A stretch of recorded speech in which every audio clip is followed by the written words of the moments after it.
HerbNSociety presents 2023, the recap. In today's first episode, we are going to talk about my top albums of 2023. Let's go ahead and get into it, guys. Number one is Lil Yachty's Let's Start Here, released on January 27th, 2023. Literally kicking off the year with an amazing project. Lil Yachty, honestly, kind of set the bar for what I then seeked the rest of the year. Lil Yachty's album, contrary to what everyone was expecting, was not actually a hip hop project at all. Lil Yachty's album ended up being more rock and roll than we ever could have expected. Moving on to record number 2, Yeat's Afterlife, released February 24th. This album caught me by surprise because before this record, I only knew of Yeat. I didn't really know any Yeat's albums all the way through, but I listened to this record start to finish, and I gotta say, something about it I really fell in love with. I went back and listened to his older music, and now I consider myself a huge Yeat fan to the point where you could see me on the visual version in my Yeat costume. But another fun fact I thought was pretty cool was that Yeat's actually half Romanian and half Mexican. So shout out Yeat and shout out his record Afterlife for being one of my top favorite albums in 2023. My next spot is Yves Tumor, Praise the Lord Who Chews, but which does not consume, or simply Hot Between Worlds, released March 17th. This record was truly a gem found out of nowhere. I had no idea who Yves Tumor was, and I had no idea that he was even going viral on TikTok for a song called Limerence. So this album, I think I was just scrolling and it was recommended to me, and the song that I listened to, I thought was brilliant. So when I decided to check out the rest of the record, I was not let down at all. Yves Tumor, Praise the Lord Who Chews, ended up actually being one of my favorite albums this year, to the point where I even went to a concert and I decided to support him.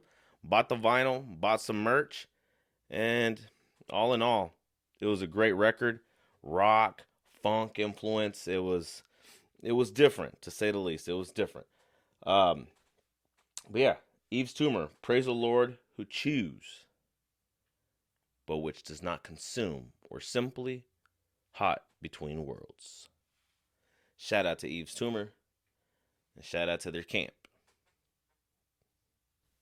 Nas, King's Disease 3, released April 28th. Shout out to my sister. This album was honestly probably the finish. It was one of the best records that came out this year for a legacy hip hop artist.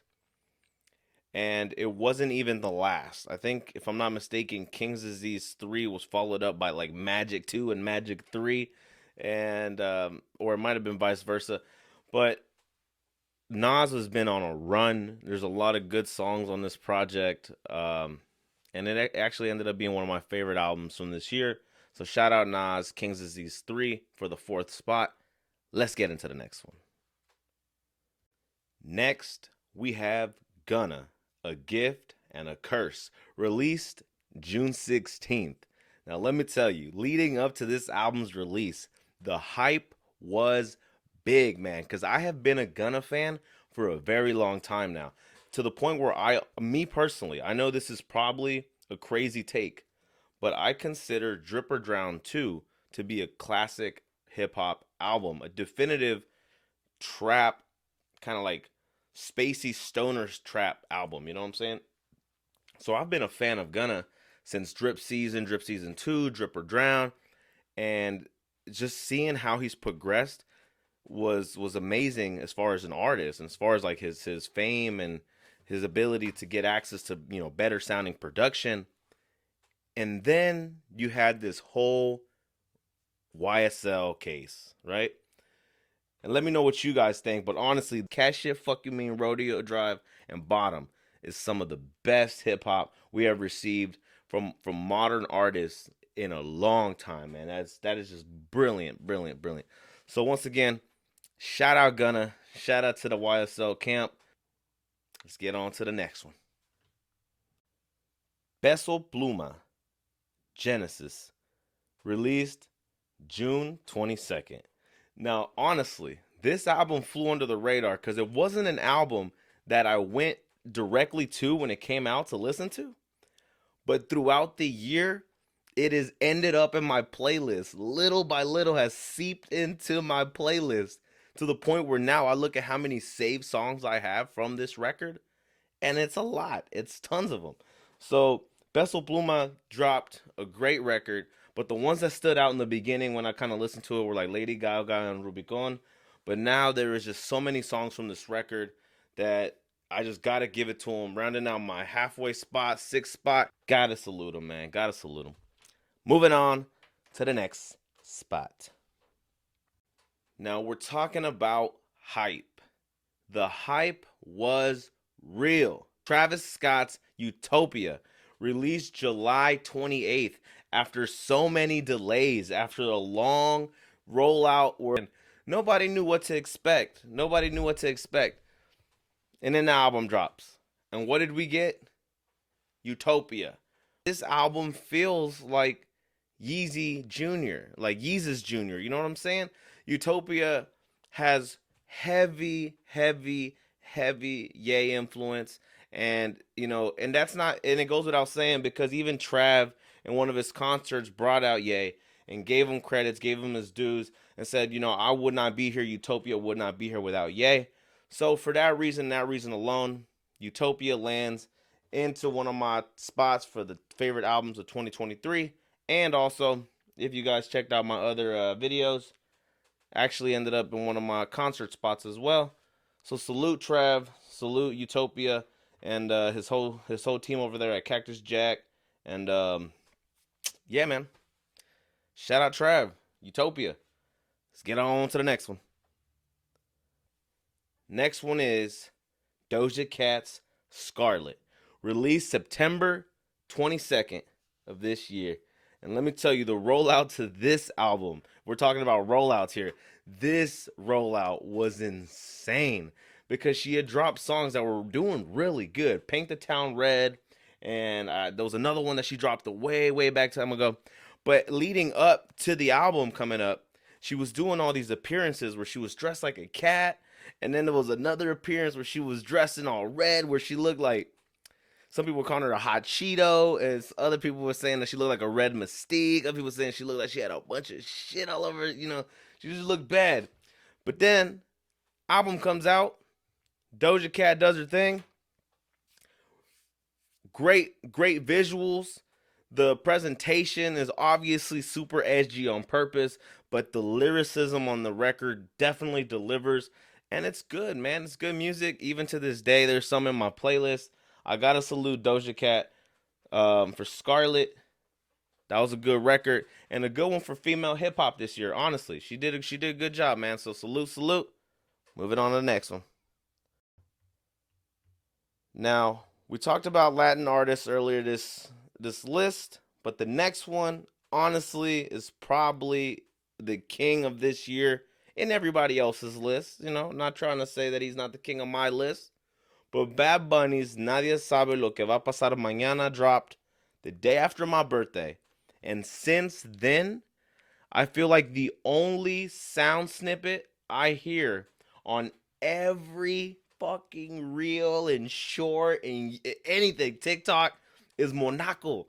This guy is probably getting so many checks, you know, coming in, big fat checks coming in from his royalty streams or whatever, just off of that snippet alone. Everybody uses it for their shorts, and it's a good song. It's a good song. It has a great Godfather-like feel, but this album delivered. This album has so many great catchy moments. It's got its turn up. It's got its fucking, you know, slow, get in your mood, get in your feel type songs. And the staying power is there, man. Bad Bunny has been on top of the music industry since he came out, man.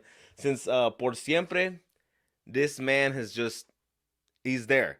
He's definitely in Latin America's Mount Rushmore for musicians. Let me know what you guys think in the comments below. But we got two more records. Let's get into the next one. Shout out Bad Bunny. Salute. Speaking of Mount Rushmore, Andre 3000's on a Mount Rushmore of his own. However, people would put him up there for hip hop. This album that he dropped, New Blue Sun, is the furthest thing from hip hop. Dropped on November 17th, Andre 3000 delivered us with one of the most beautiful, peaceful, new age, atmospheric, flute. It's just, you just got to go out there and listen to it. The album is criticized by a lot of people by being overhyped and put on a pedestal by the Crystal Girls and the the tarot card readers and all that. But let me tell you, I love yoga music. I listen to new age music and stuff like that. This album is that. It's great. It's good. I don't know the scientific accuracy behind the claims that people say that it's recorded at, 432 hertz, and that's the healing frequency. I don't know if that part is true. But if it is true, what a better time to drop it, because the world really, really needed this record. And it's not a bad record. It may not necessarily be the style of music you guys are familiar with, but it's definitely a style of music that can be played in other settings, whether you're doing homework, whether you're working, whether you just kind of want it in the background while you're, working on some projects. It's that type of record, and it's damn peaceful and good, man. So shout out Andre 3000 for New Blue Sun. We really, really needed this record, and we appreciate you dropping it at such a perfect time. That's rounding out my 10th spot. Now, the last record of the year. Let's get it. Out of nowhere, Sean Leon dropped an album titled In Loving Memory, released on December 1st. And let me tell you, if you have not heard this project, just press play from track 1 and let it go. I'm just going to say that. Press play and let it go. Beautiful music. Another one of Ye's influencers, collaborators. The music on here is absolutely amazing. And this is a great project. So, salute to Sean Leon for In Loving Memory. And now that we know what my favorite albums are, now let's break them down to see what my top album out of all these records was this year. So we know the 11. Let's start eliminating some. If you guys are watching the visual version, a couple of them are gone. Top 5, right? My top 5 would be Lil Yachty, Yves Tumor, Gunna, Travis Scott, and Sean Leon. But let's eliminate Yves Tumor, and let's eliminate Travis Scott's Utopia to show you guys my top 3.